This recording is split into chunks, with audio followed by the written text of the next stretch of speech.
एक बार पहले 5 मिनट में हम क्विक रिव्यू लेंगे। स्टाफिंग जरा जल्दी जल्दी से चलेंगे, आज थोड़ा सा तेज चलेंगे। प्यारे दोस्तों, स्टाफिंग के मीनिंग के अंदर हमने 7 इंपॉर्टेंट वर्ड लिए थे। Man power planning, recruitment, selection, training, compensation, promotion and maintenance of person. 3 इनमें से मेन चीजें थी जिसे हम स्टाफिंग में शामिल करेंगे। Recruitment, selection plus training is called staffing. ये इसका पूरा फ्लो चार्ट किया था। स्टाफिंग के क्या क्या फायदे हैं? कंपिटेंट पर्सन मिल जाएगा, परफॉर्मेंस बढ़ जाएगी, ह्यूमन रिसोर्स मैनेजमेंट हो जाएगी, हमेशा ग्रोथ आएगी, बहुत सारे जितने बना सकते हो बनाओ। प्यारे दोस्तों, प्रोसेस ऑफ स्टाफिंग ये बहुत इंपॉर्टेंट था। पहला स्टेप याद दिलाओ। Man power man requirement, power planning. दोस्त, मैन पावर प्लानिंग में 2 खास वर्ड आते थे, याद दिलाओ। Workload and workforce analysis. Workload analysis and workforce analysis, फिर रिक्रूटमेंट, फिर selection, placement and orientation, training and development and performance appraisal. प्यारे दोस्तों, ह्यूमन रिसोर्स मैनेजमेंट और स्टाफिंग में से कौन सी टर्म ज्यादा वाइडर है? Human resource resource management. Staffing is a management, part of HRM. तो प्यारे दोस्तों, एचआरएम में क्या क्या करेंगे? Human resource planning, then staffing, then career growth, performance appraisal, then motivation, then social security, then audit. So प्यारे दोस्तों, अब 3 इंपॉर्टेंट प्रोसेस के पार्ट थे। स्टाफिंग में 3 इंपॉर्टेंट चीजें थी, 3 इंपॉर्टेंट एक्ट था। सबसे पहला था रिक्रूटमेंट। को याद दिलाओ क्या मतलब था रिक्रूटमेंट का? attracting more and more people for applying the job. हाँ, फॉर अप्लाइंग द जॉब। प्यारे दोस्तों, ज्यादा से ज्यादा लोग को अट्रैक्ट करना ताकि वो आए और जॉब के लिए अप्लाई करें। 2 तरीके थे, one is called internal recruitment, other is called external. जब हम अपने अंदर वाले लोगों को अट्रैक्ट करते हैं कि वो आए और जॉब के लिए अप्लाई करें, देन इंटरनल, अदरवाइज एक्सटर्नल। प्यारे दोस्तों, इंटरनल के क्या क्या तरीका था? पहला। Promotion, दूसरा। transfer, प्यारे दोस्तों, इंटरनल के बेनिफिट बताने हैं।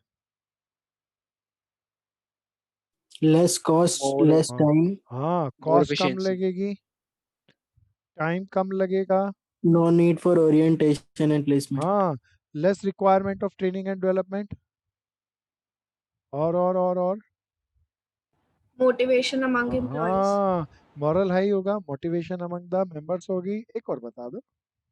इजी अचीवमेंट ऑफ गोल, नहीं बहन, वो नहीं है, वो तो दोनों में होता है। एक और किसी ग्रुप ब्रांच में ट्रेनिंग का process of access selection, member है किसी ब्रांच के, तो वो एडजस्ट हो जाएंगे। वर्कर नंबर ऑफ पीपल ज्यादा हो गया तो उसे ट्रांसफर करके दूसरी ब्रांच में भेज देंगे, वहां एब्जॉर्ब हो जाएंगे तो खर्चा कम हो जाएगा। एक्सटर्नल के क्या क्या तरीके, पहले आप सब बताना, ये बहुत इंपॉर्टेंट सारे के सारे, सब इसको डिटेल में बताना। प्यारे दोस्तों, पहला तरीका डायरेक्ट रिक्रूटमेंट। क्या करते हैं इसमें? सर कोई आएगा तो उसको तभी इंटरव्यू ले लेंगे और सूटेबल लगा तो हाँ, उसको सिलेक्ट कर लेंगे। बहुत बढ़िया। जैसे ही कोई पर्सन आया तभी उसको सिलेक्शन प्रोसेस और रिक्रूटमेंट प्रोसेस के बाद स्टाफिंग प्रोसेस में बिठा देंगे और सिलेक्ट कर लेंगे। कैजुअल कॉलर में क्या करते हैं, पूरा प्रोसेस बताना। उनके साथ जो आएंगे इंटरव्यू देने के लिए उनका डाटा इकट्ठा कर लेंगे और अपने हाँ, फिटनेस के जब जब हिसाब कोई से आएगा कॉल हमारे करना है। पास कैजुअली, तब उसका डाटा लेके अपने पास स्टोर करके रख लेंगे, जब रिक्वायरमेंट होगी उस डाटा से उस पर्सन को कॉल कर लेंगे। That is called casual caller. Direct recruitment और कैजुअल कॉलर के अंदर हमारा कॉस्ट, खर्चा बहुत ज्यादा आता है या कम रहता है? कम रहता है। अच्छा, इन दोनों में कम किस में रहता है? इन दोनों का कंपैरिजन करो तो, केवल इन दोनों का। डायरेक्ट तो हाँ, डायरेक्ट में तो खर्चा नहीं आया, कैजुअल में तो फिर एक क्लर्क को सबका डाटा इकट्ठा करना है, तो कंप्यूटर में एंट्री करनी पड़ेगी, कुछ चीजें संभाल के रखनी पड़ेगी, फाइल लगेगी, स्टेशनरी लगेगी। तो कैजुअल कॉलर में क्या खर्चा आता है? डायरेक्ट रिक्रूट में तो कुछ भी नहीं आता, यार निग्लिजिबल खर्चा आता है। प्यारे दोस्तों, एम्प्लॉयमेंट एक्सचेंज, कोई बताओ क्या होते हैं एम्प्लॉयमेंट एक्सचेंज, कि क्या करते हैं? सर ये या डाटा इकट्ठा कर लेते हैं हाँ, पर्सन से। किसी इकोनॉमी में, किसी स्टेट में, किसी कंट्री में जितने भी अनएम्प्लॉयड पीपल हैं, उन सबका डाटा गैदर कर लेते हैं बाय एक स्पेसिफिक फॉर्म फिल करा करके। इनके पास हर एक पर्सन की क्वालिफिकेशन, एफिशिएंसी, उनकी ट्रेनिंग एंड डेवलपमेंट, क्या क्या उनकी कहाँ कहाँ उनकी अचीवमेंट ज़्यादा है, वो सारे उनके पॉइंट्स उनको डेवलप करके अपने पास रख लेते हैं। तो फर्म, किसी भी फर्म को requisite number of person, requisite qualification के साथ चाहिए हो तो इनके पास जाती हैं और डाटा ले लेते हैं और फिर लोगों को बुला लेते हैं। Next, fourth, campus placement. कोई बताओ ये क्या होता है? कंपनियां कहाँ जाती हैं? एजुकेशन एंड प्रोफेशनल एजुकेशनल और प्रोफेशनल इंस्टीट्यूट में जाती हैं और डायरेक्ट वहाँ से जो बच्चे हायर क्वालिफिकेशन के लिए रीड कर रहे होते हैं, लर्निंग ले रहे होते हैं, एजुकेशन ले रहे होते हैं, उनमें से बेस्ट क्रू को हम सिलेक्ट करके उन सबको ले आते हैं या उनमें से बेस्ट को लेके आते हैं? बेस्ट को लेकर तो ये कब ये सिस्टम ज़्यादा अच्छा रहेगा, कब?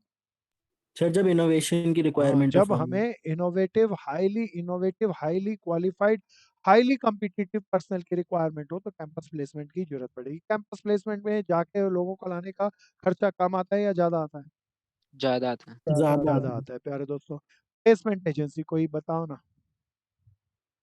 क्या है ये? सर ये फी चार्ज करते हैं लोगों को हाँ, अप्लाई करने के लिए और हाँ, फर्म से ये डेटा लोगों देने का के लिए। डाटा इकट्ठा रखते हैं और जब भी कोई रिक्वायरमेंट आती है उनको जॉब के लिए भेजते हैं और बदले में उनसे कुछ चार्जेस लेते हैं।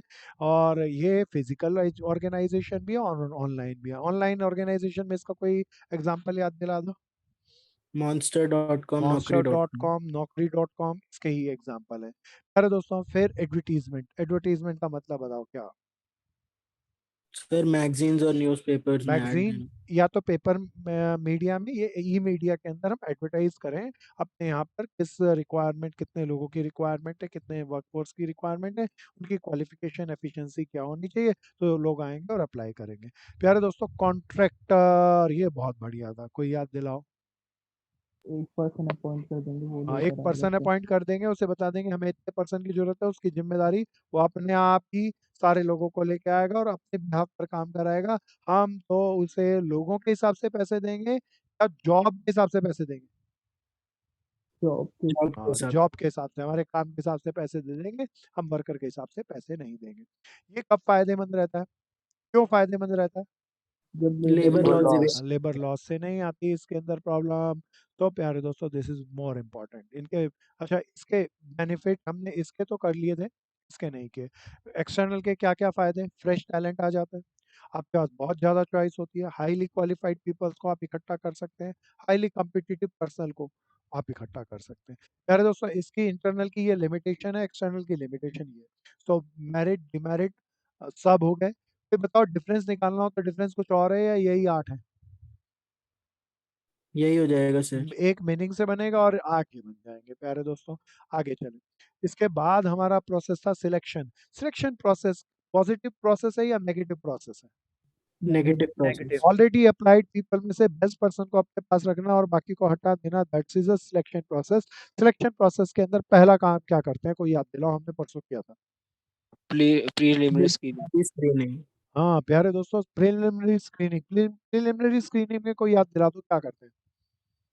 सर जो सर लोग जो टेस्ट है क्वालिफिकेशन मीट नहीं कर वो रहे हाँ, उनको रिजेक्ट करते एप्लीकेशन हैं। फॉर्म है, उसी में से डिजायर क्वालिफिकेशन के लोगों को सिलेक्ट कर लेते हैं, बाकी को हटा देते हैं। प्यारे दोस्तों, जो लोग सिलेक्ट हो गए उनको किसके लिए कॉल करते हैं?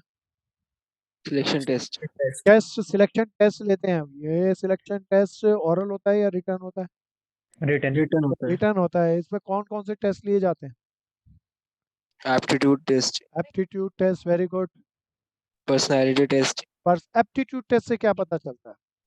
इंटेलिजेंस। हाँ, it is IQ test. Personality test से उसकी पर्सनालिटी कैसे है, थिंकिंग लेवल क्या है, सो कितनी एफिशिएंसी है पता चल जाता है। ट्रेड टेस्ट बता दो कोई, क्या पता चलता है? सर बिजनेस से रिलेटेड हाँ, क्वेश्चंस हमारे जो आप ज्वाइन कर रहे स्पेसिफिक हो जो। ट्रेड से रिलेटेड उसके पास कितनी जानकारी है, वो उसमें एफिशिएंट है या नहीं। तो प्यारे दोस्तों, चौथा और आखिरी टेस्ट याद दिला दो। Interest interest. टेस्ट से क्या पता चलता है? उसको कितना इंटरेस्ट है हाँ, किस उसका, काम हाँ, में है। स्पेसिफिक वर्क करने में कितना इंटरेस्ट है। प्यारे दोस्तों, अगर सिलेक्शन टेस्ट क्रैक कर जाए बंदा तो फिर किसके लिए बुलाते हैं? इंटरव्यू। इंटरव्यू के अंदर हम रिटर्न में लेते हैं या ऑरल और फिजिकल लेते हैं? ओरल। प्यारे दोस्तों, ऑरल के अंदर हम लेके अगर डाटा कलेक्ट कर लिया, पता कर लिया सारी चीजें, फिर कुछ और करेंगे या सिलेक्शन करेंगे? सिलेक्शन। सिलेक्शन के अंदर कोई बताओ मुझे, एक आदमी की जरूरत है तो एक आदमी को सिलेक्ट करूं या तीन चार को सिलेक्ट करके रखूं? तीन हाँ, चार। क्योंकि अभी और भी लेवल हैं। फिर क्या करूंगा मैं, सबका, सारे कैंडिडेट्स का कौन सा टेस्ट लेंगे, कराएंगे? Medical test. मेडिकल टेस्ट के अंदर जो मेडिकल फिट होगा उसी को रखेंगे, बाकी को नहीं। फिर मेडिकल टेस्ट के बाद उसे क्या करेंगे? Job offer. जॉब ऑफर में हम उसे क्या क्या बताएंगे? ऑफर हमारे को करना है, हम क्या क्या बताएंगे? सैलरी। हाँ, उसको सैलरी और डेजिग्नेशन ऑफर करेंगे। प्यारे दोस्तों, अगर वो ऑफर एक्सेप्ट कर लेता है तो फिर क्या करेंगे? कॉन्ट्रैक्ट हाँ, कॉन्ट्रैक्ट कॉन्ट्रैक्चुअल बनाएंगे एग्रीमेंट। कि किन किन कंडीशन कितने कितने समय तक वो हमारी फर्म के अंदर काम करेगा। तो प्यारे दोस्तों, 7 प्रोसेस के स्टेप हुए हमारे सिलेक्शन के। Preliminary selection, screening, selection test, interview, selection decision, medical test, job offer and contract. प्यारे दोस्तों, आगे चलते हैं नेक्स्ट। सर सिलेक्शन डिसीजन में अगर एक चाहिए तो हम 4 लेंगे क्योंकि आगे और भी हाँ, टेस्ट हैं। बिल्कुल बिल्कुल, मेडिकल टेस्ट में कोई फ्लॉप हो गया तो ज्यादा रखते हैं हम। प्यारे दोस्तों, अब जरा ध्यान से सुनना, बड़ी अच्छी केस स्टडी है, सब बताना। पेपर में आई हुई केस स्टडी है, सब देखो। Nishant want to set up a unit in rural area. अरे कहाँ कर रहा है वो? अपना प्लांट कहाँ लगा रहा है? रूरल एरिया में। प्यारे दोस्तों, बुरा काम कर रहा है या अच्छा कर रहा है? अच्छा, क्यों अच्छा कर रहा है? कारण बताओ। सो एम्प्लॉयमेंट जनरेट हो रही हाँ, है। जनरेट कर रहा है एम्प्लॉयमेंट और बैकवर्ड एरिया को प्रमोट कर रहा है। तो प्यारे दोस्तों, where the peoples have very few opportunity and labour is available at low cost. अच्छा, अब बताओ ऐसा करने से फर्म को क्या फायदा होगा? सर कॉस्ट कम लगेगी। हाँ, फर्म का easily labour available, man crew या फोर्स, लेबर फोर्स हमारे पास इजीली अवेलेबल होगी और कंपैरेटिवली कम कॉस्ट पे होगी। For this he went 4 different head. अब उसने इसके लिए अपने 4 हेड बनाए। One is called sale head, accounts एक देखेगा, परचेज एंड प्रोडक्शन। कोई बताओ ये कौन सा स्ट्रक्चर है? ऑर्गेनाइजेशन स्ट्रक्चर कौन सा है? फंक्शनल। फंक्शनल, डिविजनल तो नहीं। ही गिव एन एडवर्टीजमेंट, अब उसने एडवर्टीजमेंट दी एंड शॉर्टलिस्ट सम कैंडिडेट्स। अच्छा कहूँ, स्टाफिंग के 3 काम याद दिलाओ। स्टाफिंग में 3 चीजें क्या क्या होती हैं? Recruitment, selection, training. बताओ इसने इसमें इस लाइन के अंदर कौन सा काम कर दिया? सिलेक्शन, नहीं दोस्त, ध्यान से पढ़। He give recruitment. Advertisement and shortlist some candidate, तो रिक्रूटमेंट पूरा हो गया। रिक्रूटमेंट अच्छा, भैया। क्या सिलेक्शन पूरा हुआ या उसका खाली प्रिलिमिनरी स्क्रीनिंग हुई है? प्रीलिमिनरी स्क्रीनिंग हुई। हाँ, shortlist some candidate after conducting the selection test. उसका सिलेक्शन टेस्ट भी हो गया। तो इसका दोबारा बताओ, सिलेक्शन टेस्ट के सारे स्टेप पूरे हुए या पहले 2 हो गए? पहले 2 हो गए कौन कौन से हो गए? प्रिलिमिनरी स्क्रीनिंग हो गई और और सिलेक्शन दूसरा टेस्ट। सिलेक्शन टेस्ट हो गया। प्यारे दोस्तों, identify and state the next 3 step for choosing the best candidate. तो सिलेक्शन के बाकी वाले स्टेप्स बताने हैं। चलो दोस्तों, अगला बताओ। इंटरव्यू, इंटरव्यू के लिए कॉल करेंगे। इंटरव्यू के बाद सिलेक्शन प्रोसेस, सिलेक्शन, सिलेक्शन के बाद मेडिकल टेस्ट, मेडिकल टेस्ट। इसने तो 3 पूछे थे, खत्म, लेकिन हम सारे बताएंगे। ठीक जॉब है, job offer, offer, job offer करेंगे। जॉब ऑफर में क्या बताते हैं?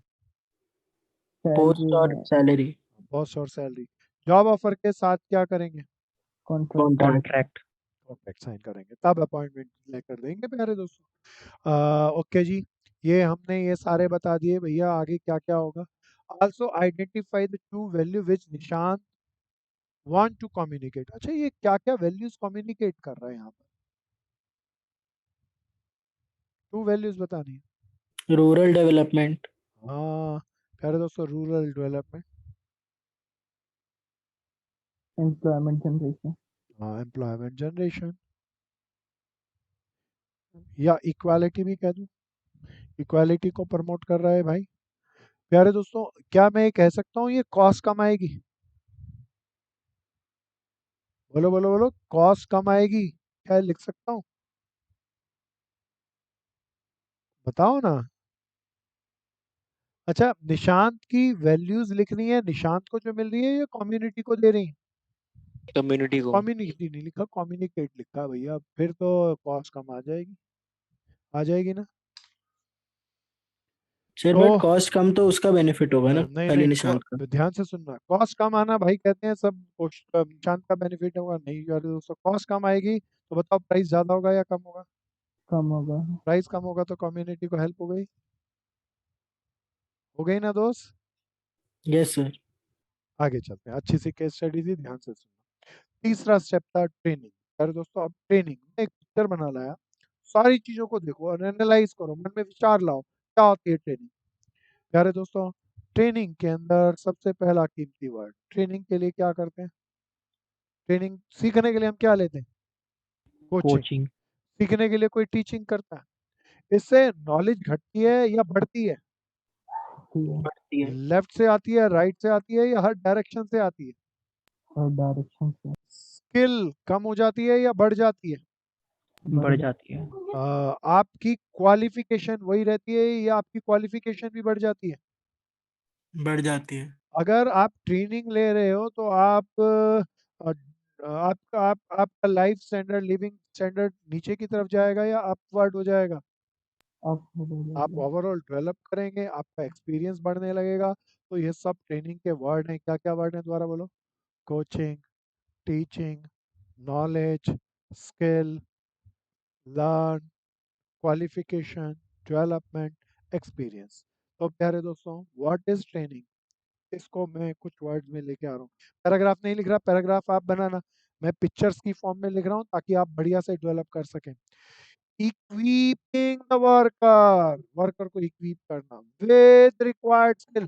जो उनको जॉब दी उसके लिए जिस स्किल की जरूरत है उस स्किल को उन्हें इक्विप करना, उस स्किल के साथ उन्हें अपने वर्कर को इक्विप करना, दैट इज कॉल्ड ट्रेनिंग। अच्छा एक बार बताओ, ट्रेनिंग की प्राइमरीली रिस्पॉन्सिबिलिटी किसकी है, वर्कर की या मैनेजमेंट की?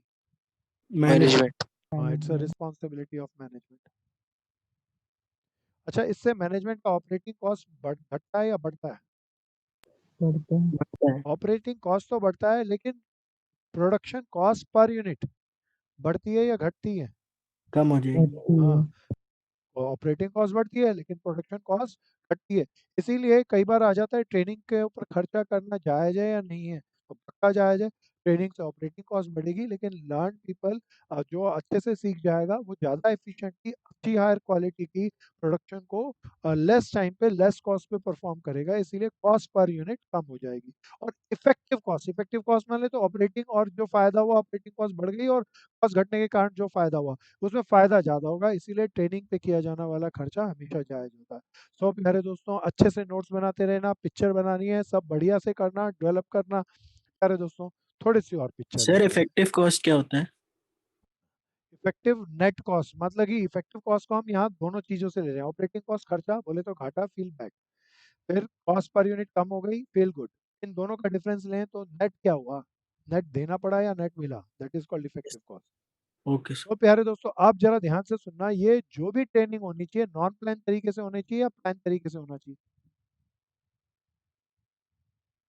प्लान। प्लान तरीके से होना चाहिए। ट्रेनिंग लर्निंग को बढ़ाएगा, इससे डेवलपमेंट होगी या डेवलपमेंट और नॉलेज दोनों बढ़ेंगे? दोनों बढ़ेंगे। ट्रेनिंग ऐसा ही होना चाहिए या प्लान तरीके से टाइम बाउंड प्रोसेस में होना चाहिए? टाइम बाउंड प्रोसेस होना टाइम चाहिए। बाउंड प्रोसेस से अंदर होना चाहिए। यार दोस्तों, अलग अलग पिक्चर लेके आए। अच्छा आप बताओ, ट्रेनिंग के फायदे नहीं होंगे या बहुत सारे फायदे होंगे? बहुत फायदे होंगे। अच्छा, फायदे मालिकों को होंगे पहले, फायदे वर्कर को होंगे या दोनों को होंगे? दोनों दोनों को। को होंगे। पहले ले लेते हैं मालिकों को फायदे। अब कोशिश करो, ट्रेनिंग के मालिकों को क्या फायदे? प्रोडक्शन बढ़ जाएगी। हाँ, प्रोडक्शन बढ़ जाएगी, गुड। और कॉस्ट पर स्पेशलाइजेशन। यूनिट कम हो Easy जाएगी। achievement of goals. स्पेशलाइजेशन के बदले कहेंगे टाइम, इफेक्टिव टाइम कम हो जाएगा, कॉस्ट कम हो जाएगी, प्रोडक्शन बढ़ जाएगी। खाली इतना ही या क्वालिटी ऑफ प्रोडक्शन भी बढ़ जाएगी? बढ़ेगी क्वालिटी ऑफ हाँ प्रोडक्ट। प्यारे दोस्तों, अगर हमने ट्रेनिंग दी तो हमारे वर्कर ऐसे ही हो जाएंगे या कंपटीशन के लिए ज़्यादा एबल हो जाएंगे? एबिलिटी बढ़ जाएगी। कंपटीशन के लिए एबल हो जाएंगे, उनकी एफिशिएंसी, इफेक्टिवनेस बढ़ जाएगी। अरे दोस्तों, हम इन्वायरमेंटल थ्रेट का सामना मुश्किल से कर पाएंगे, अच्छे से कर पाएंगे? अच्छे से कर सर पाएंगे। ट्रेंड होंगे तो कर पाएंगे। हाँ बिल्कुल, ट्रेनिंग के ये फायदे हैं। फर्म को, वर्कर को बताओ जी, फर्म को तो बहुत फायदे हैं, कितने भी लिख लो सब बन जाएंगे। फर्म को, डेवलपमेंट वर्कर को, डेवलपमेंट होगी। बोले ओवरऑल डेवलपमेंट होगी। ट्रेनिंग करेगा, नया सीखेगा, डेवलपमेंट हो जाएगी, पगार बढ़ जाएगी। हाँ, और न्यू नॉलेज मिलेगी उसे। हाँ उसको नॉलेज मिलेगी, गुड। उसकी क्वालिफिकेशन बढ़ जाएगी। और हाई मॉरल। हाँ, ट्रेनिंग के अंदर बार बार नई चीज सीखेंगे तो मॉरल हाई होगा, गुड गुड गुड। और स्केल एनहांस हो जाएगी उसकी। स्किल एनहांस हो जाएगी। स्किल एनहांस होने से स्टैंडर्ड ऑफ लिविंग वही रहेगा या उसका रेम्यूनरेशन भी बढ़ेगा? बढ़ेगा। बढ़ेगा। स्किल एनहांस होगी, उसके काउंटर पार्ट से रेम्यूनरेशन बढ़ेगा, रेम्यूनरेशन बढ़ने से स्टैंडर्ड ऑफ लिविंग बढ़िया हो जाएगी। तो वर्कर का फायदा। सो और फायदा बताओ प्यारे दोस्तों, मैं बहुत सारे मैन्युफैक्चरिंग भी बढ़ जाएगी। तेज से बोलो बहन खुशी। सर उसके करियर के लिए बेनिफिशियल होगा। हाँ, करियर एडवांसमेंट हो जाएगी। बहुत अच्छा शब्द है। प्यारे दोस्तों, मैं बहुत सारे शब्द लेके आया। हमने सारे बेनिफिट को दो भागों में बांटे, benefit to the organisation and benefit to worker. अच्छे से नोट्स बनाना, कीवर्ड लिख के। ऑर्गेनाइजेशन का सबसे पहला फायदा, क्वालिटेटिव प्रोडक्ट मिलेंगे। दूसरा, स्पीड बढ़ जाएगी प्रोडक्शन की। तीसरा, कॉस्ट, अच्छा कॉस्ट बोलें या इफेक्टिव कॉस्ट रिड्यूस हो जाएगी। एक्टिव को प्यारे दोस्तों, देन चौथा, वर्कर की एफिशिएंसी बढ़ जाएगी। सारे रिसोर्सेज का ऑप्टिमम यूटिलाइजेशन कर लेंगे। मैं 5 लिख के, हालांकि अभी हम सब मिलके बोल रहे थे तो हमने इससे कहीं ज्यादा यूज किए थे। प्यारे दोस्तों, वर्कर को क्या फायदा, पहला, उसकी स्किल बढ़ जाएगी। स्किल बढ़ने से वो ज़्यादा काम करना पड़ेगा लगेगा। ज़्यादा काम करने से रेम्यूनरेशन बढ़ेगा। रेम्यूनरेशन बढ़ने से स्टैंडर्ड ऑफ लिविंग बढ़ेगी। प्यारे दोस्तों, उसका मॉरल हाई हो जाएगा, सेटिस्फेक्शन लेवल बढ़ जाएगा उसको। तो सब लिखो, अच्छे से टेबल बनाओ, अच्छे से चार्ट बनाओ। ट्रेनिंग के क्या क्या फायदे, दोबारा बताना। ट्रेनिंग किसकी रिस्पॉन्सिबिलिटी है, वर्कर की या मैनेजमेंट की? मैनेजमेंट की। मैनेजमेंट की। बहुत बढ़िया, सब अच्छे से नोट्स बनाते रहेंगे, बढ़िया से डेवलप करते रहेंगे एक एक चीज को। चलो जी आगे चलते हैं। उम्मीद करता हूँ आपने सबने इसको डेवलप कर लिया होगा। मेरे दोस्तों, this is very important, methods of training. अब बड़े ध्यान से सुनना, मेथड ऑफ ट्रेनिंग के बहुत सारे तरीके थे। हमारी अगर एनसीईआरटी की किताब देखो तो उसमें बहुत सारे हैं, लेकिन अब हमारे सीबीएसई कोर्स में कौन से बचे हैं, हम केवल उन्हीं को कवर कर रहे हैं। ट्रेनिंग के दो मेथड हैं प्यारे दोस्तों, one is called on the job method. सब बताएं कौन सा method? On the job method. On the job method. प्यारे दोस्तों, दूसरा ऑफ द जॉब मेथड। दूसरा बताओ कौन सा? Of the job method. On the job के अंदर हम काम के साथ साथ ही सीखते हैं। काम करते हैं, जॉब पे जाते हैं, और जॉब के साथ साथ ही सीख रहे हैं, अपने काम के साथ साथ सीख रहे हैं। That is called on the job method. अरे दोस्तों, ऑफ द जॉब मेथड, हम यहाँ पर जो जॉब है वो अलग है, और सीखने के लिए अलग टाइम लगाकर अलग प्लेस पे कहीं जा रहे हैं, and this is called job के अलावा हम जाकर सीख रहे हैं, ऑफ द जॉब मेथड। अच्छा कोई बताओ, ऑन द जॉब और ऑफ द जॉब के अंदर किस मेथड में ज्यादा खर्चा आएगा मालिकों का? Of the job. प्यारे दोस्तों, डिफरेंस मन में बनाते रहना। ऑफ द जॉब में ज्यादा खर्चा आएगा, किस मेथड में ज्यादा समय लगेगा? Of the job. Of the job. On the job के अंदर कम समय लगेगा। प्यारे दोस्तों, अब थोड़ा सा आगे चलते हैं। ऑन द जॉब मेथड के कौन कौन से तरीके, बड़े ध्यान से सुनना। अब इसके 3 तरीके हैं, इसमें बहुत केस स्टडी आती है, ध्यान से इसको समझना। सबसे पहला तरीका, अप्रेंटिसशिप ट्रेनिंग। कौन सी ट्रेनिंग? सब बोलो, अप्रेंटिसशिप ट्रेनिंग। दूसरा, इंटर्नशिप ट्रेनिंग। तीसरा, इंडक्शन ट्रेनिंग। 3 ट्रेनिंग है, apprenticeship training, internship training, induction training. कोई जानकार हो तो बताओ ना, अप्रेंटिसशिप ट्रेनिंग का कोई कोई जानकार हो तो ये क्या होती है, इसको डिटेल में चलना है हमें। प्यारे दोस्तों, आप बड़े ध्यान से सुनना, इसको मैं सबसे पहले अप्रेंटिसशिप ट्रेनिंग को एक एग्जांपल से समझाता हूँ। सपोज करो आप एक मैकेनिक हैं, ऑटोमोबाइल मैकेनिक हैं। ऑटोमोबाइल मैकेनिक के भी कंपैरिजन में एग्जांपल बदलते हैं। आप एक कारपेंटर हैं, अच्छा एग्जांपल है। क्या है आप, दोबारा बोलो। कारपेंटर। दोबारा रबड़ लेते हैं। आप एक कारपेंटर।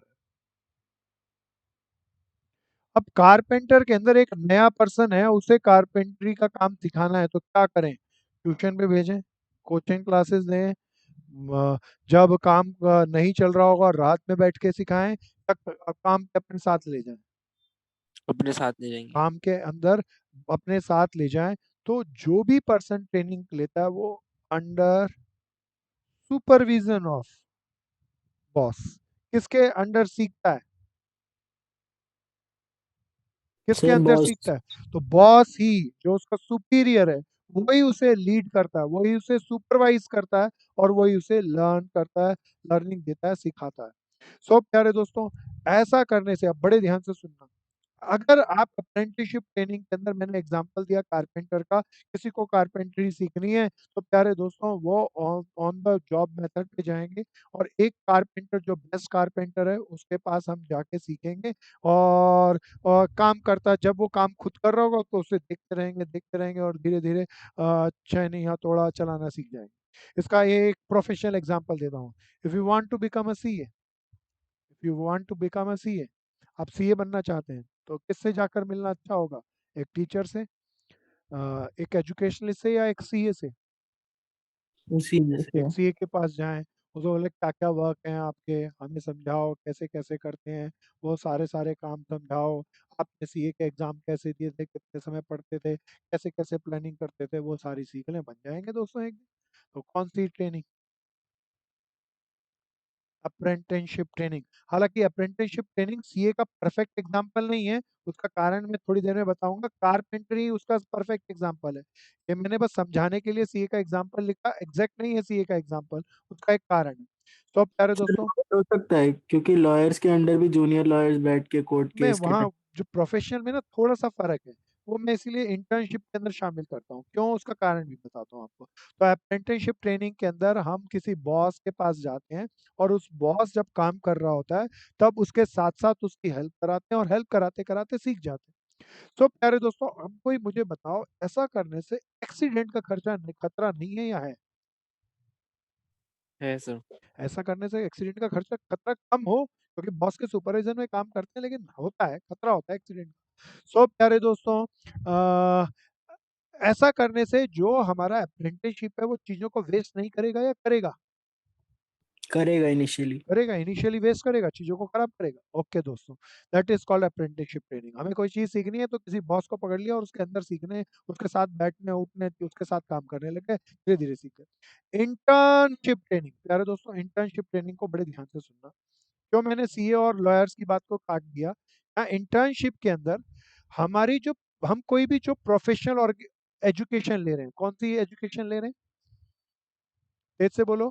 प्रोफेशनल उस प्रोफेशनल प्रोफेशनल और एजुकेशन की क्वालिफिकेशन के अंदर ही कुछ महीने की जॉब करना कंपलसरी है। सपोज करो सीए ले लेता हूँ, 3 साल तक एक सीए के अंडर जॉब करना बाय लॉ कंपलसरी है। जब तक आप 3 साल की ट्रेनिंग नहीं लोगे, तब तक सारे एग्जाम पास कर लो, तब भी आपको सीए का सर्टिफिकेट नहीं देंगे। तो प्यारे दोस्तों, कोई ट्रेनिंग किसी प्रोफेशनल ऑर्गेनाइजेशनल इंस्टीट्यूट की तरफ से एजुकेशन की क्वालिफिकेशन के लिए, एजुकेशन की डिग्री के लिए कंपलसरी है, then that is called internship training. ये बताओ, अलग ट्रेनिंग है या ऑन द जॉब ट्रेनिंग है? ऑन द जॉब ऑन ये the training. On the job. Job है। प्यारे दोस्तों, ये क्या और कोई अलग से काम है, या एजुकेशन का ही पार्ट है? एजुकेशन का पार्ट है। पार्ट है। प्यारे दोस्तों, इसके अंदर हम एग्जाम्पल ले लेते हैं, सीए का एग्जाम्पल यहाँ पे बैठता है, क्योंकि सीए इंस्टीट्यूट ने, सीएमए इंस्टीट्यूट ने, सीएस इंस्टीट्यूट ने कानून बना रखा है। 3 साल तक उनके यहाँ जो भी पर्सन आए, 3 साल के यहाँ सीए है तो सीए के अंडर, सीएस है तो सीएस के अंदर, सीएमए तो सीएमए के अंडर आपको ट्रेनिंग लेनी ही है, ताकि समझ जाएं किस तरीके से अकाउंटिंग करते हैं, किस तरीके से टैक्स भरे जाते हैं, हम गवर्नमेंट के साथ कैसे डील कर सकते हैं, cash management, flow management, work management, human resource management कैसे कैसे होती है, सारी डिटेल में चीजें आ जाए। सो हमें खाली बुकिश नॉलेज नहीं हो, प्रैक्टिकल नॉलेज भी हो जाए। तो सारे एजुकेशनल इंस्टीट्यूट चाहते हैं कि बुकिश नॉलेज के साथ कौन सी नॉलेज होनी चाहिए? Practical knowledge. इसके लिए अपने कैंडिडेट्स को, अपने स्टूडेंट्स को प्रोफेशनल्स के पास भेजते हैं, और वहां से उनसे ट्रेनिंग कराते हैं। अच्छा, इसके अंदर जो हम किसी, हम सीए बनना चाहते हैं, हम लॉयर बनना चाहते हैं, तो किसी प्रोफेशनल के पास गए और उसके अंदर ट्रेनिंग करें, तो बदले में हमें जो रेम्यूनरेशन मिलता है, कोई बताओ, ज्यादा मिलता है, बहुत कम मिलता है? कम मिलता है। It's very less. उस रेम्यूनरेशन को क्या कहते हैं, उसका नाम बता सकते हो? स्टाइपेंड। हाँ, स्टाइपेंड। सो प्यारे दोस्तों, स्टाइपेंड मिलता है इधर। हाँ, जब अप्रेंटिसशिप के अंदर हम जाते हैं तो सैलरी कम मिलती है, लेकिन स्टाइपेंड जितनी कम नहीं मिलती। और कई बार तो इंटर्नशिप के अंदर स्टाइपेंड बहुत निग्लिजिबल होता है, बस इतना होता है कि आने जाने और खाने पहनने का खर्चा हो, बस, इसके अलावा कुछ भी नहीं। तो प्यारे दोस्तों, the third training on the job, third training is induction training. प्यारे दोस्तों, इंडक्शन बना इंट्रोडक्शन से। जब भी हमारे यहाँ कोई न्यू वर्कर अपॉइंट होगा, तो प्यारे दोस्तों उसको इंट्रोड्यूस करेंगे। क्या करेंगे प्यारे दोस्तों? इंट्रोड्यूस करेंगे कि क्या क्या काम है हमारे यहाँ, हम लोगों से अपने स्टाफ से इंट्रोड्यूस कराएंगे, बताएंगे उसके बॉस कौन से हैं, उसके सबॉर्डिनेट कौन से हैं, ये सारी चीजें उसको समझाएं, ट्रेनिंग दें। That is called induction training. Induction training, introduction training तो किसके साथ होती है इंट्रोडक्शन, किसी और के साथ या नए पर्सन के साथ? नए पर्सन के नए साथ। पर्सन का यार दोस्तों, ऑन द जॉब ट्रेनिंग के अंदर 3 हमने एग्जांपल लिए, दोबारा बताओ कौन कौन से थे? पहला, apprentice internship. Training, apprenticeship training. Apprenticeship training के अंदर हम किसके अंडर सीखते हैं? बॉस के अंदर, बॉस के के अंडर। अंदर। बॉस के अंडर सीखते हैं जब बॉस काम कर रहा हो ड्यूरिंग द वर्क, तो it is on on the job method training. अरे दोस्तों, ऐसा करने से हमें बॉस की जितनी भी एफिशिएंसी होगी वो सारी हमारे अंदर ट्रांसफर हो जाएगी, हम उसकी सारी एफिशिएंसी को कवर कर लेंगे। अरे दोस्तों, ये ट्रेनिंग कराने का खर्चा मालिक का ज्यादा आता है या कम आता है?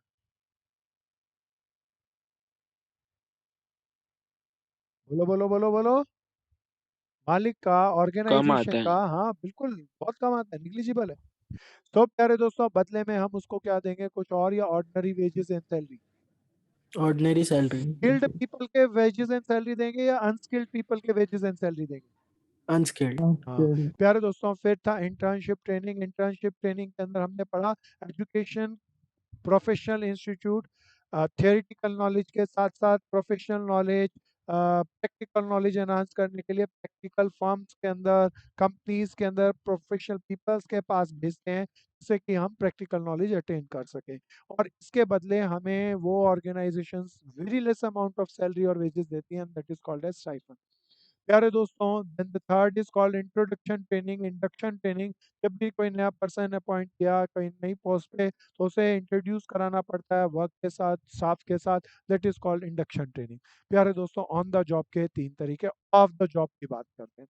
प्यारे दोस्तों, ऑफ द जॉब में हमारा ये बहुत स्मार्ट तरीका, वेस्टिबल ट्रेनिंग, चीजें हैं नहीं हमारे करिकुलम में, फिर भी थोड़ा बोल के बताता हूँ, किसी केस स्टडी में आ जाती है।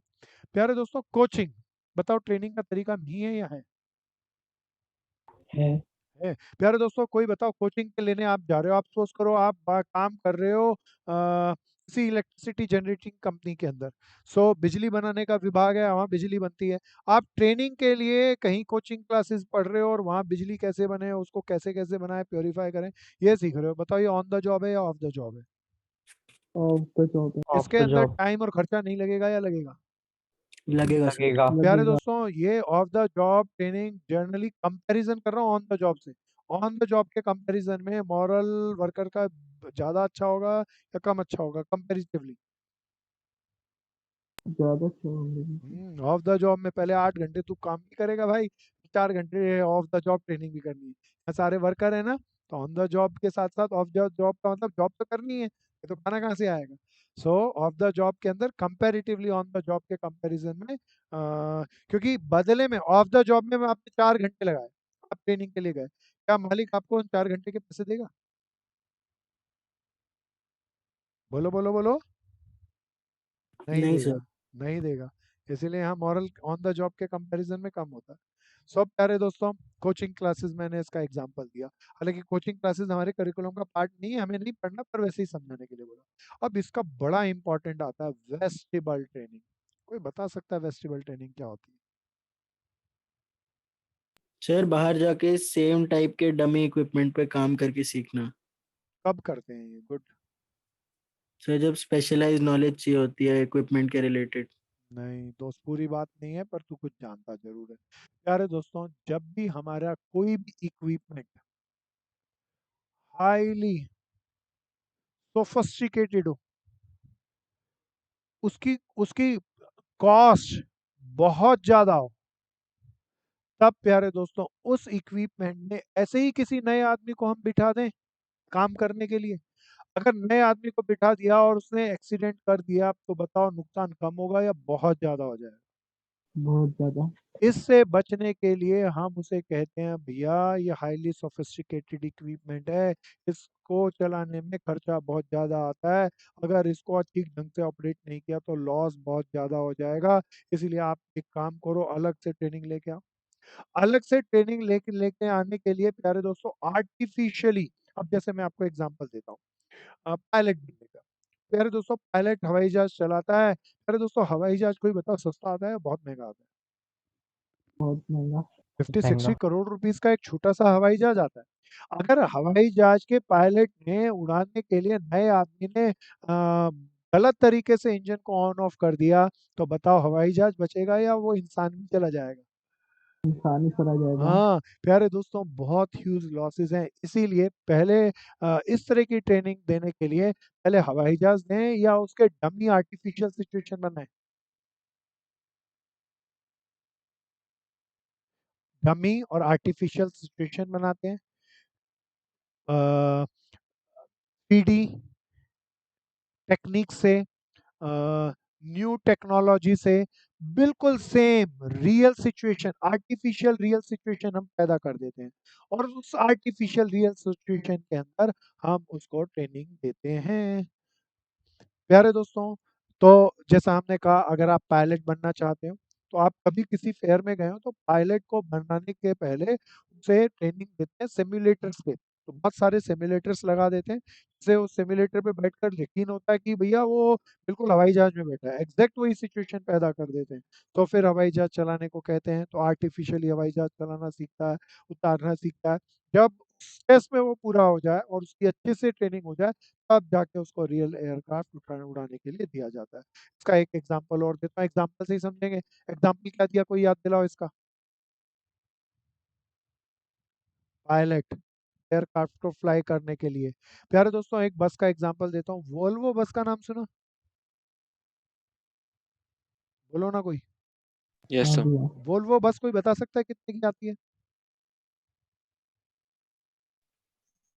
काफी बड़ी होती है सर। हाँ, काफी बड़ी होती है, काफी सुपर स्पेशल होती है। क्या कितने की अंदाजन? तो आपके पास सर बहुत 80-75 लाख। हाँ 80-75 लाख की अप्रोक्सीमेट सारी चीजों को उठा के 1 करोड़ प्लस की आती है। जब 1 करोड़ प्लस की है, क्या वोल्वो बस के बारे में अगर आपको थोड़ी जानकारी हो तो उसका गियरिंग सिस्टम, सारी बस का, सारे फोर व्हीलर का गियरिंग सिस्टम, ब्रेकिंग सिस्टम एक जैसा होता है। वोल्वो बस का गियरिंग सिस्टम प्यारे दोस्तों वैसा नहीं होता, डिफरेंट है। तो प्यारे दोस्तों कोई भी नया पर्सन अगर कार चला सकता है, एक पर्सन कार चला सकता है तो बस भी चला सकता है। कोई और टाटा की बस हो, अशोक लेलैंड की बस हो तो वो चल सकती है, वो चला सकता है।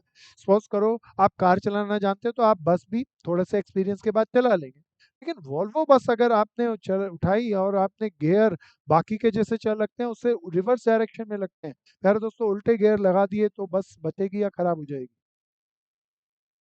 खराब हो जाएगी। खराब हो जाएगी। तो प्यारे दोस्तों इसके लिए वोल्वो बस ने इन अपने आप की एक काम किया। वो वोल्वो बस, आज आप वोल्वो बस परचेज करने गए तो आपको पहले वोल्वो बस नहीं देंगी, वो बोलेंगे एक पर्सन को भेजो हमारे पास। उस पर्सन को अपने यहाँ सिमुलेटर्स पर, आर्टिफिशियल सिचुएशन पर ट्रेनिंग देंगे कि बस कैसे चलती है, उसके बाद वो बस हैंडल करेगा और फिर वो बस आपके शोरूम से चला के आपके पास या आपके साइट पे जहाँ भी आप जाना चाहते हो वहाँ पर लेके जाएगा। तो वोल्वो बस इसका एग्जाम्पल है। प्यारे दोस्तों वेस्टिबल ट्रेनिंग के अंदर कोई बताओ खर्चा कम आता है या बहुत आता है? बहुत आता है। खर्चा बहुत आता है। टाइम कम लगता है या बहुत लगता है? बहुत। टाइम बहुत लगता है, खर्चा बहुत आता है, तब भी क्या मालिक के लिए करना ठीक है? Yes sir. Yes, हाँ, sir. क्योंकि अगर ये नहीं किया तो जो highly sophisticated, highly costly equipment है वो हमारे खराब हो जाएंगे। अगर उनसे एफिशिएंटली काम करना है तो ये जरूरी है। सो प्यारे दोस्तों वेस्टिबल ट्रेनिंग दिमाग में रख लेना इसको। प्यारे दोस्तों अब मैं आपसे पूछता हूँ, सपोज करो आप आपका सिलेक्शन इसरो में हो गया, कोई याद दिलाओ इसरो बोले तो क्या? इंडियन स्पेस रिसर्च हाँ, ऑर्गेनाइजेशन। प्यारे दोस्तों इंडियन स्पेस ऑर्गेनाइजेशन इसरो के अंदर आपका सिलेक्शन हो गया। आप अब रॉकेट को उड़ाकर चांद पे लेके जाएंगे। तो मंगलयान के अंदर आप मंगलयान 2 के अंदर लेके जाएंगे। बताओ इसके लिए ऑन द जॉब ट्रेनिंग होनी चाहिए, of the job? On the job. हाँ हाँ हाँ, कौन सी ट्रेनिंग होनी चाहिए? अप्रेंटिसशिप, इंटर्नशिप, इंडक्शन या vestibule training? Festival. This is very important प्यारे दोस्तों, बहुत ध्यान से इसको समझना, इसके लिए अच्छे से नोट्स बनाना, कुछ डेवलप करना।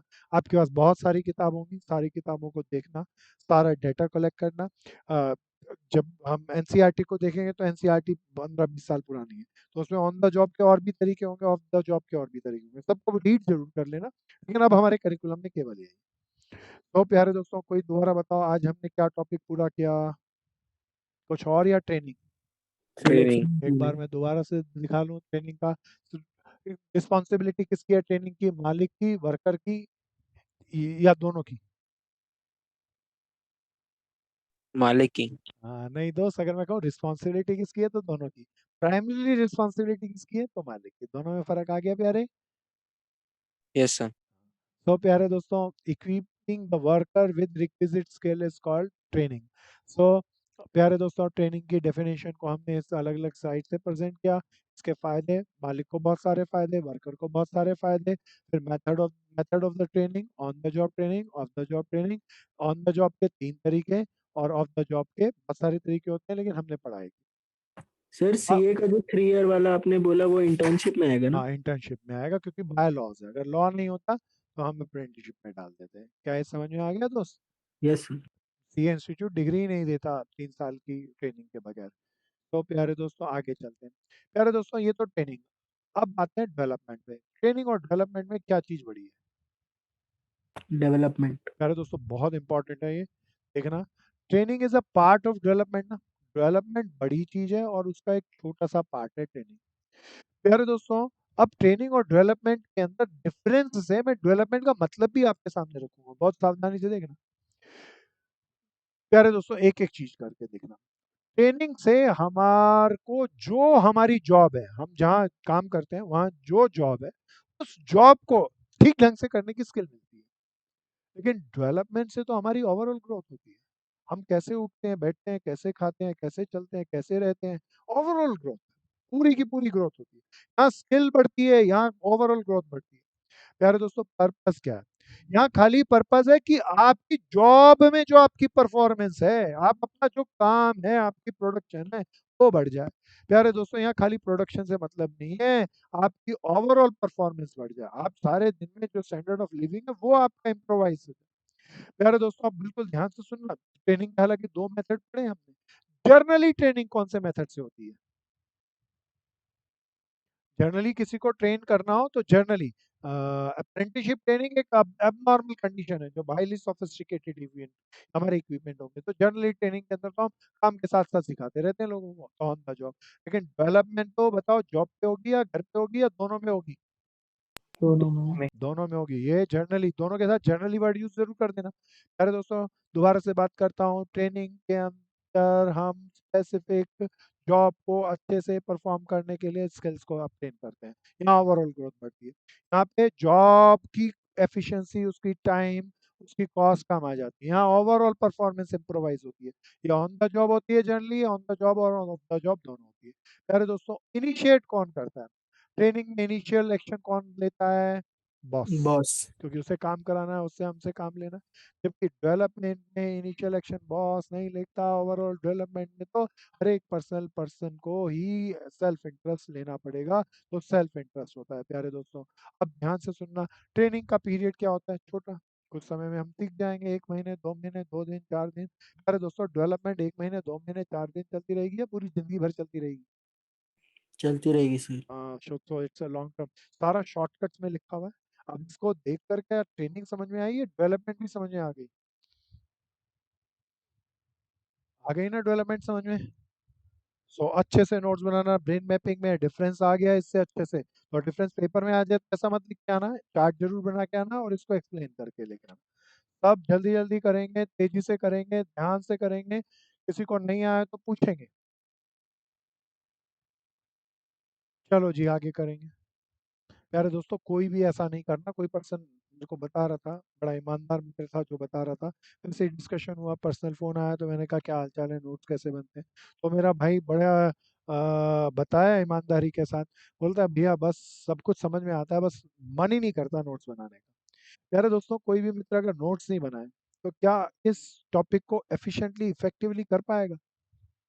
Answer is no. तो हर किसी मित्र को नोट्स जरूर बनाने। जो मैंने लिखे डिट्टो ऐसे ही नोट्स सीप दें या अपनी क्रिएटिविटी और जोड़ें? आप बताओ ना। क्रिएटिविटी और जोड़ो। हाँ, अपनी क्रिएटिविटी डेवलप करनी है प्यारे दोस्तों। आप इसके अंदर 2 पॉइंट नए जोड़ो, 1 पॉइंट जोड़ो, पर आप जोड़ो तो वो आपकी क्रिएटिविटी होगी। सो प्यारे दोस्तों, आगे चलते हैं। नेक्स्ट प्यारे दोस्तों, this is a flow chart. क्या है ये? दोबारा बोले, क्या है ये? Flow chart. कभी कंप्यूटर में फ्लो चार्ट बनाए? बोलो नहीं बनाए। नहीं बनाया। तो मैं इसकी चर्चा नहीं नहीं करता बनाए। क्योंकि वैसे तो बहुत अच्छा था, पर कोई आईपी में होता उसके लिए अच्छा था। तो अभी हमारे करिकुलम का पार्ट नहीं बचा, तो अब हम सीधा क्वेश्चन पे आते हैं। चैप्टर हो लिया हमारा खत्म दोस्तों, आते हैं केस स्टडी पे, ध्यान से चलना। One help in performing job better and in job orientation, while the other overall growth पे। अच्छा, एक चीज हेल्प करती है जॉब ओरिएंटेशन पे, जॉब को परफॉर्म करने में, दूसरी ओवरऑल ग्रोथ ऑफ एम्प्लॉय पे करती है। ये कंसेप्ट क्या है? Training and training and development. Development. हाँ प्यारे दोस्तों, ट्रेनिंग एंड डेवलपमेंट। तो आगे चलते हैं, सब चलते जाना। Why is selection considered as negative process? Sir जो हमने जो जिन पर्सन अप्लाई करें उनमें से बेस्ट को रख लेते हैं और रिक्रूटमेंट बाकी को में रिजेक्ट। जो भी पर्सन ऑल एप्लीकेंट आए उनमें से अपने पास, उनमें से एफिशिएंट पर्सन, एफिशिएंसी है, जरा देखना, मैं इसको एरो डायग्राम में लिखता हूँ, एक इसको रब करते हैं, एक दूसरे तरीके से लिखते हैं। लिखने का ना थ्योरी का एक तरीका है। जो भी एप्लीकेंट आए उनमें से हम पर्सन की एफिशिएंसी है या नहीं चेक करेंगे। अगर एफिशिएंसी है तो उसे सिलेक्शन में डाल देंगे, अदरवाइज रिजेक्ट कर देंगे। ऐसा करने से हमने पर्सन को हटाया, that's why it's a negative process. तो एक किस तरीके से एक फ्लो चार्ट बनाया, जरा देखना इसको। ये थियोरी का, बिजनेस की थियोरी लिखने का एक आर्ट है प्यारे दोस्तों। आगे चलते हैं। Set the one objective of preliminary screening, बहुत अच्छा है, कोई बताओ ना। प्रिलिमिनरी स्क्रीनिंग में क्या करते हैं पहले ये बताओ। सर जो क्वालिफिकेशन लेवल मीट नहीं करते उनको निकाल देते हैं। हाँ, तो इसका एक ऑब्जेक्टिव क्या है, क्यों करते हैं? सर एक्सेस एप्लीकेशंस होंगी तो कम हो जाएंगी आगे चेक करने के ये लिए।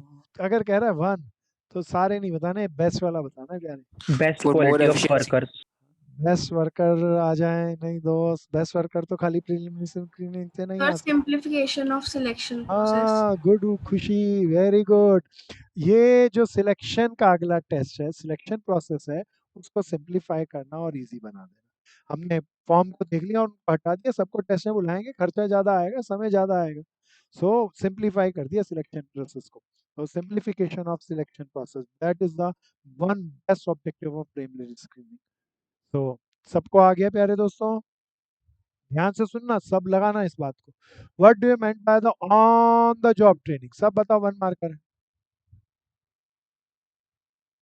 Sir training as we work on. Training plus job simultaneously चलें, then that is called on the job. Learning by doing. हाँ, लर्निंग बाय डूइंग। तो प्यारे दोस्तों एग्जांपल, कारपेंटर। कारपेंटर। कारपेंटर। अब इसमें टाइप्स, पहला अप्रेंटिसशिप ट्रेनिंग। अप्रेंटिसशिप ट्रेनिंग, दूसरा internship. Internship training, तीसरा induction. Induction induction training. Training. अरे दोस्तों वन मार्कर है, ऐसा हालांकि टाइप की जरूरत नहीं थी, फिर भी डिफाइन किया, एग्जांपल और मीनिंग काफी है। अब 5 मार्कर क्वेश्चन है, ध्यान से देखना। An account an accountant is sent to learn a new software. अच्छा, हमारा अकाउंटेंट है, हम उसे नए सॉफ्टवेयर को सीखने के लिए भेज रहे हैं, और accounting to prepare books of account faster than the faster and accurately, ताकि अच्छे से बना सके। He was further sent for a orientation to improve its motivational and occupational skill। प्यारे दोस्तों, सब conceptual skill, तो पहले तो हमने अलग भेजा कि भैया न्यू सॉफ्टवेयर सीख लो, फिर ही further sent for orientation and improvement of skill. कोई बताओ, अगर अकाउंटेंट को न्यू सॉफ्टवेयर के लिए सीखने के लिए भेजना है तो ऑन द जॉब या of the job? Of the job. The of job. The job, बिल्कुल प्यारे दोस्तों। फिर ओरिएंटेशन प्रोग्राम के लिए भेजना है तो ऑन द जॉब। वो ऑन द जॉब। इंडक्शन तो ट्रेनिंग। प्यारे दोस्तों, अब बताओ, identify and explain the two concept explained here. Sir but उसने ओरिएंटेशन के लिए सेंट क्यों लिखा है फिर? सेंट से ये नहीं लग रहा कि सेंट का मतलब है अपने ही किसी डिपार्टमेंट के अंदर हमने उसे भेजा और वहां डिपार्टमेंट में वो काम को देख के कर करके सीखेगा। Okay sir. Identify and explain the two concepts explained here. बोलो बोलो बोलो। Training and development. बहुत बढ़िया बहन। The further sent for orientation and improving motivational and conceptual skill है। प्यारे दोस्तों ये तो कोई बताओ ऑफ द जॉब तो कहा, ठीक है, ओरिएंटेशन प्रोग्राम में तो बताओ ये ट्रेनिंग है या डेवलपमेंट है? Development. हाँ, तो ट्रेनिंग और डेवलपमेंट का फर्क कोई मैं बताऊं या अभी हमने कर लिया? सर ट्रेनिंग एंड डेवलपमेंट क्यों होगा? इसका आंसर कॉन्सेप्ट प्यारे नहीं दोस्त ध्यान से सुन। नहीं नहीं नहीं नहीं नहीं, सेंट फॉर ओरिएंटेशन, आगे पढ़ो आगे बढ़ो आगे बढ़ो, इससे उसकी मोटिवेशनल एंड कंसेप्चुअल स्किल बढ़ जाए। तो बताओ ये क्या है? Of the job on the job है या मोटिवेशन भी आ रही है उसमें? मोटिवेशन भी आ तो रही है सर। ओवरऑल डेवलपमेंट की बात चल रही है यहाँ। तो ओवरऑल डेवलपमेंट क्या वर्कर ही करता है या मालिक भी करता है? मालिक भी करता है। तो डेवलपमेंट ज्यादा अच्छा लगता है यहाँ पे। और सर ट्रेनिंग इसलिए क्योंकि अकाउंटेंट को न्यू सॉफ्टवेयर सिखाने हाँ भेजा। बिल्कुल बिल्कुल बिल्कुल। प्यारे दोस्तों आओ जी आगे चलेंगे। नेक्स्ट। सर तो दोनों लिख सकते हैं फिर, या फिर सिर्फ क्यों training and training development and better है? डेवलपमेंट या ट्रेनिंग एंड डेवलपमेंट, क्योंकि ये मोटिवेशन एंड कंसेप्चुअल स्किल आ गया। ये मोटिवेशन एंड कंसेप्चुअल स्किल तो डेवलपमेंट का ही पार्ट है, ये ओवरऑल डेवलपमेंट की बात है ना प्यारे? Yes sir. खाली आता ओरिएंटेशन प्रोग्राम तो बात हम कर सकते थे on the job of the job की। प्यारे दोस्तों आगे चलते हैं, थोड़ा सा आज इसको रोकते हैं यहीं पे, अगली क्लास में इसको जारी रखेंगे। प्यारे दोस्तों कल मिलेंगे अपने शेड्यूल टाइम पे और सब मिल के इसके पूरे केस स्टडी बहुत मज़ेदार है, उस सबको करेंगे। तो कोई मित्र कोई क्वेश्चन पूछना चाहे तो कुछ पूछो।